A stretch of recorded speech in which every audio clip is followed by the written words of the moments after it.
সেই অনুষ্ঠানেও দেখা যাচ্ছে অপবিশ্বাসকে শাড়ি পরে এবার পুরস্কার হাতে নিয়ে সাংবাদিকের মুখোমুখি হতেও দেখা গেল অপবিশ্বাসকে। এরকম লুকো গেটআপ দেখেও শাকিব খানও চমকে উঠলেন। সেই অনুষ্ঠানে দুর্দান্ত লুকেই ধরা দিয়েছেন চিত্রনায়িকা অপবিশ্বাসকে, দেখা যাচ্ছে শাড়ি পরে। অনুষ্ঠানেও দেখা যাচ্ছে মোবাইল দিয়ে অপবিশ্বাসকেও ভিডিও করতে। এরকম লুকো গেটআপ দেখেও ইতিমধ্যেও সোশ্যাল মিডিয়ায় আলোচনায় ট্রেন্ডিং এ দেখা যাচ্ছে অপবিশ্বাসকেই নিয়ে।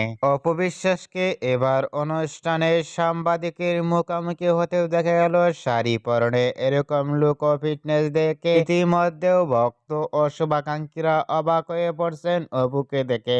অপবিশ্বাসকে এবার নতুন স্টাইলে ইতিমধ্যেই শাড়ি পরে সাংবাদিকের মুখোমুখি হয়ে লুক ও ফিটনেস দেখে আপনাদের কেমন লাগলো নিচে কমেন্ট বক্সে জানিয়ে দিন আপনাদের মতামতটি।